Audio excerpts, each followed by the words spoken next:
Hello! Alors aujourd'hui on est dimanche. Je vous ai nettoyé un peu, enfin j'ai nettoyé la caméra. Elle en avait besoin vu que quand même je la trimballe un peu partout. Je suis fatiguée aujourd'hui, je suis vraiment fatiguée. Encore un gros coup de barre qui me tombe dessus. Alors le dimanche c'est un jour que j'essaie de garder off. C'est plus facile que ça soit le dimanche par rapport au rythme collectif, par rapport aux réponses aux emails, etc. C'est plus facile que ce soit le dimanche. Même si ici, dans la ville qui m'entoure, en réalité le jour le plus calme c'est le lundi. Mais voilà, c'est quand même plus facile, même par rapport à l'activité, d'être off le dimanche. Mais là, j'ai pas pu m'empêcher, même si j'étais fatiguée, même si, voilà, normalement, je m'oblige un peu à être off. J'avais des idées que je voulais noter. Donc, du coup, j'ai pris le temps aussi de les noter. Et d'ailleurs, je me suis rendu compte que j'avais d'autres idées. Quand je les ai relues, j'ai fait « Ah ouais !» Chacune de ces idées, en fait, me demanderait un focus que je n'ai pas pour l'instant. Donc en attendant, je les note et je verrai à quel moment je peux leur donner vie. Mais c'est vraiment des grosses idées en fait. C'est pas des petites idées que je peux mettre rapidement en place. C'est quelque chose qui me demande vraiment voilà, un gros travail de créativité, d'approfondissement. Donc pour l'instant, je les note au fur et à mesure. Et quand le moment sera venu, je les mettrai en place. D'ailleurs, là, la preuve, j'ai relu une idée, je fais « Ah ouais, c'est chouette comme idée !» Donc, je me dis que c'est important de les noter aussi parce que finalement, j'avais complètement oublié une de mes idées et quand je l'ai relue, je fais « Ouais, effectivement, c'est intéressant. » Donc, je ne sais pas à quel moment je pourrais la créer. Mais voilà, au moins, les noter, ça permet qu'elles soient là et puis après, de décider quand je peux leur donner vie et quand je suis en mesure, en fait, de les créer. Mais au moins, elles sont toujours là quelque part. Donc là, c'est ce que j'ai fait et maintenant, je vais me remettre un petit peu off parce que je suis vraiment fatiguée. Mais avant ça, je crois que je vais me faire un petit jus d'orange. Ça va me faire du bien. J'hésite encore, il est 14 h, j'hésite encore à si je dois petit déjeuner ou déjeuner. À vrai dire, je fais un peu comme j'ai envie, donc si j'ai envie de petit déjeuner, ou en tout cas ce qu'on met dans le repas du petit déjeuner, j'entends pour moi manger sucré, c'est ce que je ferai. Et si j'ai envie de déjeuner, je mangerai salé quoi. Parce qu'en réalité, il y a des petits déjeuners salés. Donc après, quand on appelle ça petit déjeuner ou déjeuner, est-ce que c'est l'heure ou est-ce que c'est le repas? Hey, c'est une bonne question ça. Allez, on va se faire le jus d'orange. Ça, ce sont des oranges typiquement canariennes, mais ce sont aussi des vraies oranges. Les vraies oranges sont censées être comme ça. Et là, j'ai des oranges, entre guillemets, celles qu'on connaît. Je vais mixer les deux en fait parce que c'est le tout début de la saison des oranges canariennes. Et la dernière fois, elles étaient un tout petit peu amères. Donc c'est pour ça que j'ai quand même pris celle-ci.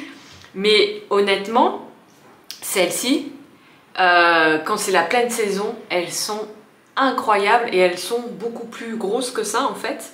Là encore, elles sont par rapport aux petites. C'est un peu comme Jupiter et la Terre, quoi. Et encore que je crois que les proportions sont pas respectées. Mais normalement, elles peuvent être encore le double. Enfin, ouais, le double de ça. La taille d'un pamplemousse, en fait. Donc, on va se faire un petit jus d'orange avec ce mix d'orange.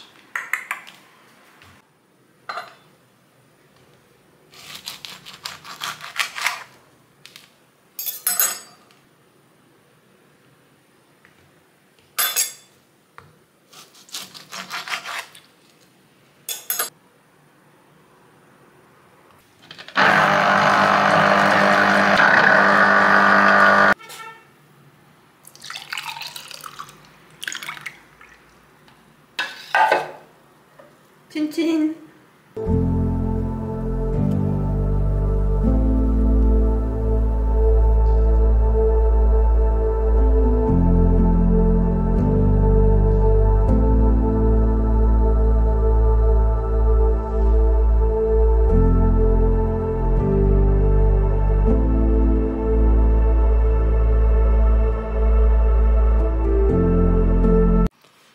Hello, donc là on se retrouve un autre jour et il est 13 h.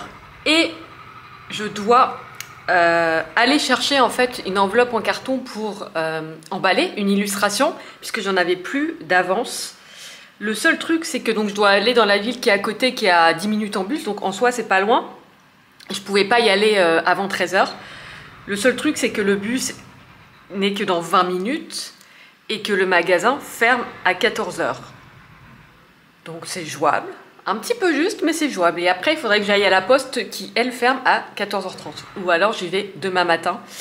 J'aviserai en fonction, mais je pense que je vais au moins tenter le magasin pour avoir l'enveloppe carton et pouvoir envoyer l'illustration à ma cliente. Et je vais en profiter pour en avoir quelques-unes d'avance, parce que c'était un test, donc du coup j'en avais pas pris énormément. Et au final, je préfère aussi l'emballer dans une petite pochette. Et je pense qu'à la poste, j'ai vu qu'ils avaient les emballages carton dont je vous parlais, tout simplement. Il faut juste savoir où chercher. Mais je pense qu'ils ont ce que je veux. Donc voilà. Mais là, c'est un tout petit peu short. Donc, on va aller prendre le bus dans 20 minutes et on va tenter ça.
Est-ce qu'il y a des lézards, ma cocotte? Il n'y a pas de lézards? Il n'y a pas assez de soleil pour qu'il y ait des lézards? Aïe, aïe, aïe. Peut-être tout à l'heure. Hein? Tu pourras leur courir après. N'est-ce pas?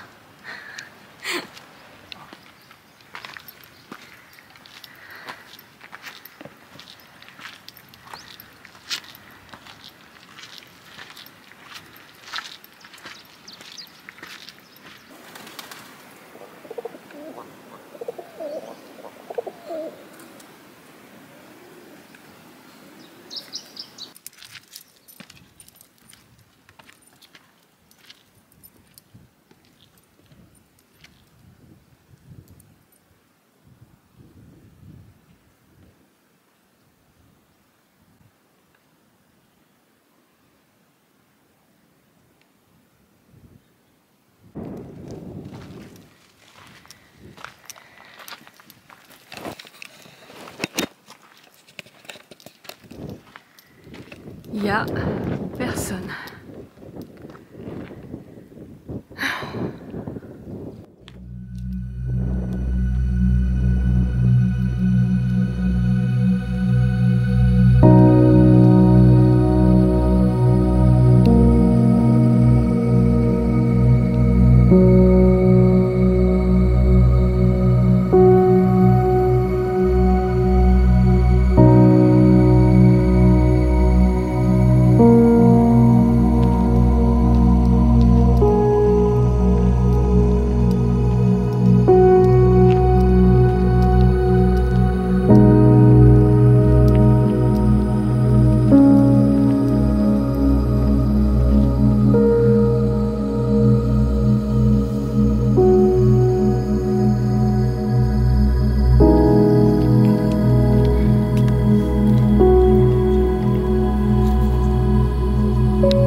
ma grotte.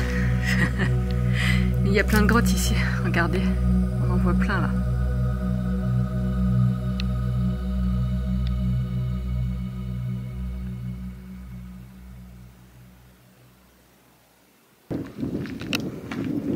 Attendez, je vais prendre la villa à côté plutôt.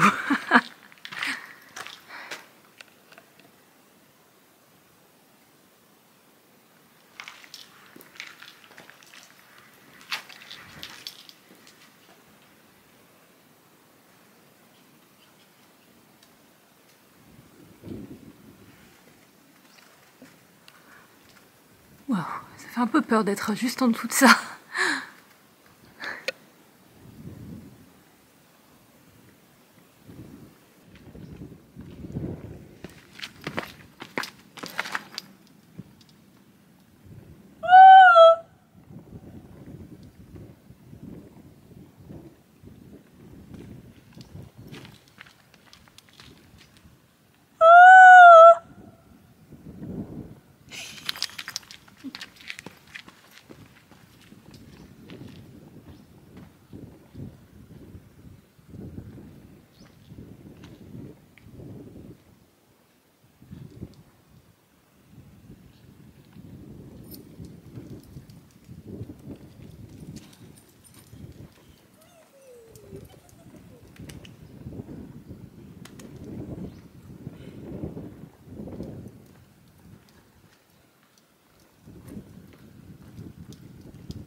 J'avais tellement besoin de ça.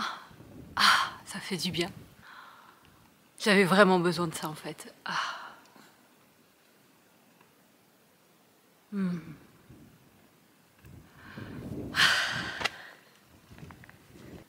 On se refait un petit coup d'écho pour le plaisir. Je ne sais pas si vous l'entendez l'écho en fait, si vous l'entendez bien, si ça capte bien le son de l'écho, mais il y a de l'écho.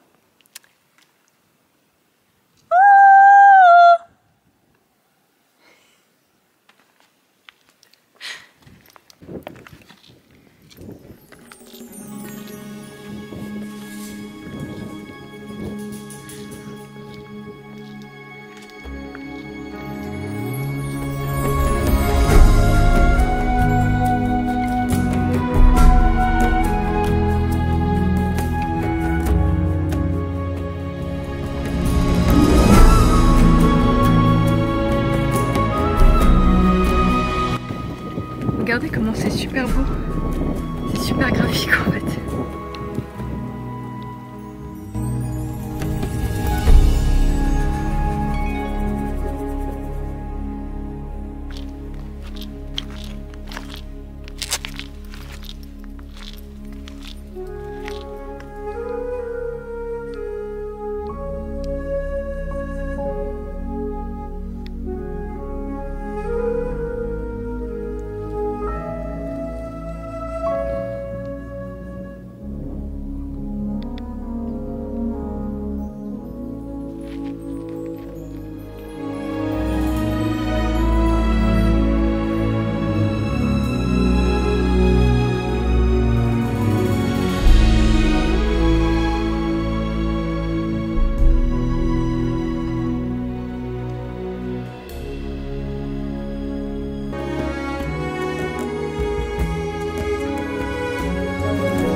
Qui m'attend tranquillement, assise. Là. Est-ce qu'elle peut pas trop mimi? Coucou.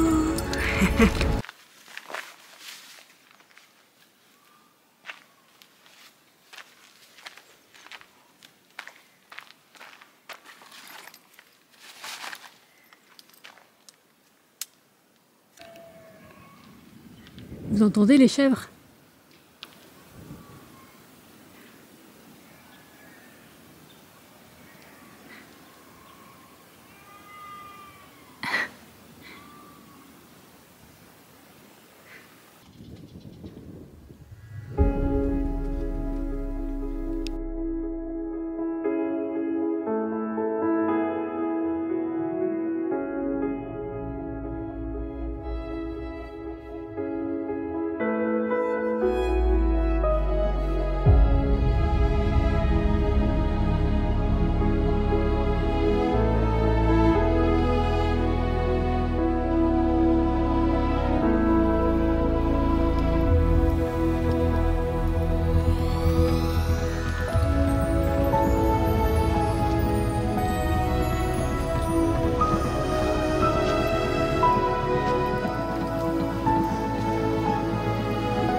voyez là? Ça fait comme des yeux. Il n'a pas l'air très content d'ailleurs.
Alors j'avais pas prévu de rajouter ce morceau à ce vlog, mais j'étais en train de travailler justement sur un nouveau guide design humain pour une cliente qui a l'environnement cave. Et je me suis dit que ça serait quand même intéressant justement de vous en dire plus par rapport à ça. Tout simplement parce que je suis moi-même environnement cave et que du coup c'est aussi pour ça que j'ai eu besoin d'aller dans les montagnes. Alors notamment pour le calme, pour le besoin de silence. Et donc comme tu le sais, j'en ai parlé en fait dans le dernier vlog, il y a actuellement des travaux en bas de chez moi, des gros travaux. Et j'avais pas prévu d'en reparler, à vrai dire, dans ce vlog.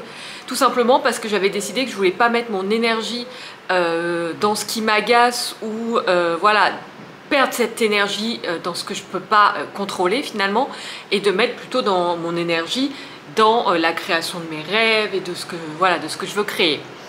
Mais le fait est que ça draine mon énergie, que je le veuille ou non. Ça draine mon énergie et revoir, relire, et c'est pour ça que c'est intéressant en fait de relire régulièrement, même pour moi, même si je le sais, relire en fait ce qui est associé à l'environnement cave, grotte en design humain, bah ça me permet de me rappeler que bah oui, c'est normal. C'est normal en fait que ça soit inconfortable pour moi, tout ce bruit, tout simplement parce que l'environnement cave, l'environnement qu'on appelle aussi grotte, a besoin de calme, a besoin de tranquillité dans son espace de travail. Et je me souviens qu'effectivement, quand je travaillais en open space, quand j'avais besoin... Alors je pouvais tolérer le bruit, je peux tolérer le bruit quand je ne fais pas quelque chose qui me demande de me concentrer ou quand j'ai pas besoin d'être dans mon monde intérieur. Par contre, quand j'avais besoin de faire quelque chose où je devais être focus, eh bien, j'allais m'isoler dans une salle de réunion où j'étais totalement dans le silence et ça me permettait d'être ultra focus.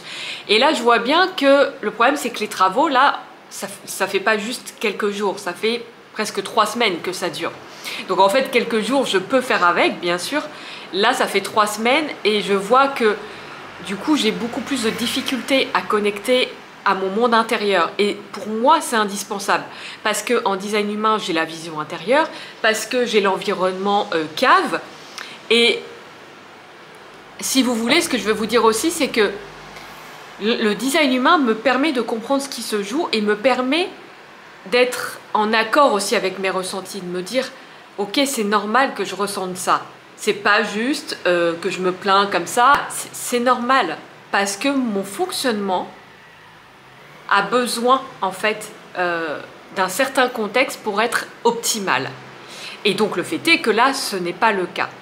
Après, j'ai quand même toujours cette volonté de ne pas être victime de ça. Donc là, par exemple, ça m'a demandé de réajuster un petit peu ma façon de travailler. C'est-à-dire que là, je vais travailler ce week-end, parce que là, il n'y a pas de bruit, c'est tranquille. Ils reprennent lundi, c'est pas encore tout à fait fini. Mais du coup, je vais peut-être aller dans l'appartement à côté qui est vide pour pouvoir travailler en journée. Donc, l'idée, c'est aussi de, ok, quand je me positionne en mode, je ne suis pas victime de ça, par contre, je n'ai pas le contrôle sur ça, qu'est-ce que je peux faire? Donc, en open space, par exemple, je pouvais trouver une salle de réunion disponible pour m'isoler. Là, je vais aller probablement dans l'appartement à côté pour avoir le moins de bruit possible, parce qu'en fait, l'appartement d'à côté a double fenêtre. Donc, ça me permet de m'isoler un peu plus. Donc, l'idée, c'est, ok, ça m'agace et ça me perturbe, en fait, que je le veuille ou non. C'est-à-dire que c'est ok de ressentir ça, et je sais pourquoi je ressens ça, parce que j'ai besoin profondément de calme et de tranquillité pour trouver la clarté, pour me sentir créative. Et tout ça, en ce moment, c'est un peu perturbé avec ces travaux qui sont vraiment sous mes fenêtres. Et le design humain, encore une fois, me permet de mettre en lumière ça, et me permet juste d'accepter et de me dire, viens pas valider le fait de, du coup, d'être victime de ça, mais de me dire, ok, bon, alors qu'est-ce que je peux faire dans cette situation pour me rapprocher de ce qui me convient le mieux, voilà, le temps que cette situation dure.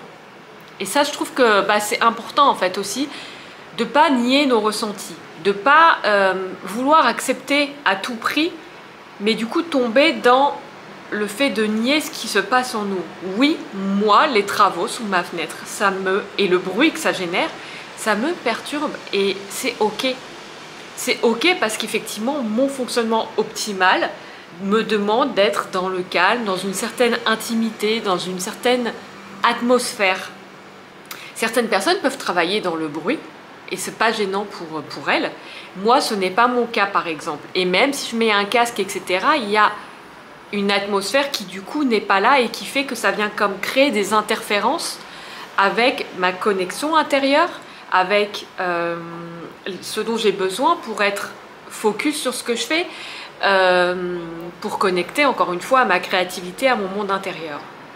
Et donc comprendre ça, ça me permet juste de trouver les solutions adéquates en fonction, pour effectivement ne pas rester juste dans la victime et juste dans la plainte et juste dans l'agacement. C'est ok, là ça c'est pas possible pour moi, quelle solution temporaire je peux trouver pour régler cette situation? C'est toujours aussi l'approche quand même que j'essaie d'avoir. Mais ça me semblait en fait important de vous partager ça, parce que je ne sais pas si c'est votre cas, mais moi ça a été longtemps mon cas. Je pense qu'à une époque je me serais dit non mais je dois pas me plaindre, et puis il y a plus grave, et puis c'est rien, et j'aurais nié mes ressentis, alors que mes ressentis sont là juste pour m'indiquer qu'est-ce qui est le mieux pour moi. Et donc l'idée c'est encore une fois pas de me positionner en victime de ça, mais de me dire ok, qu'est-ce que je peux faire pour être plus alignée avec ce que je ressens juste pour moi. Et donc là par exemple ça a été de du coup tant qu'il faisait les travaux, de prendre l'air en montagne, et mon Dieu que ça m'a fait du bien, et puis du coup de travailler le week-end pendant ce moment-là, parce que là c'est plus calme, et donc je réajuste en fait en fonction, je m'adapte pour ne plus me sentir victime de ça, et en même temps pouvoir avoir l'environnement idéal, ou l'environnement qui me correspond le mieux, qui me soutient justement dans ma créativité et dans ma création. Là d'un coup c'est vrai que là on est le week-end, et le fait que ça soit calme, je sens que d'un coup ça pop de partout dans ma tête, et donc du coup voilà, je vois en fait à quel point oui c'est important pour moi, et donc de pas renier ça sous prétexte d'acceptation.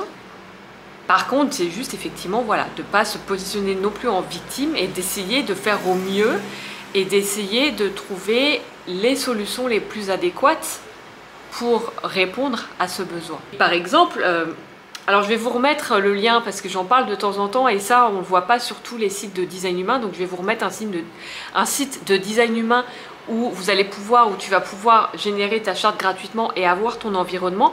Mais si tu es caverne ou grotte comme moi, ça peut vraiment te parler, et c'est normal du coup. d'avoir besoin de calme, vraiment, pour faire les choses, pour connecter à ton monde intérieur, pour être créative.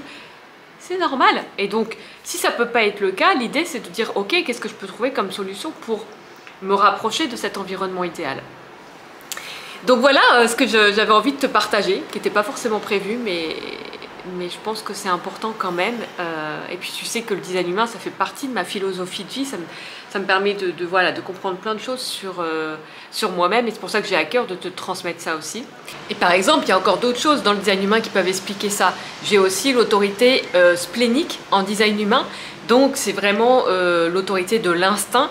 Et l'instinct, ça demande un certain silence pour l'entendre. Parce que l'instinct, c'est quelque chose de subtil, c'est quelque chose aussi de très corporel, mais ça demande du coup une certaine connexion à son monde intérieur et un certain silence en effet, ou en tout cas calme, pour pouvoir entendre cette autorité splénique. Donc, c'est comme si tout dans mon design s'était réuni pour que, effectivement, je sois une personne qui ait vraiment besoin de ce calme, de cette tranquillité, et du coup je ne suis pas entre guillemets anormale, ce que j'aurais pu penser avant. C'est juste que c'est mon fonctionnement, et en fait le design humain me permet de mettre des mots dessus, de comprendre et de me dire ok, comment je m'ajuste pour répondre à ces besoins. Donc du coup je vais clôturer maintenant ce vlog là. J'espère que vous allez bien, je vous embrasse et je vous dis à très vite dans un prochain vlog.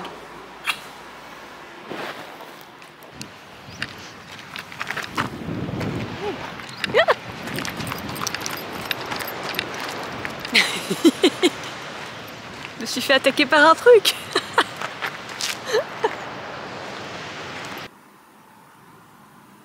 J'arrive pas à dire ce que je veux dire.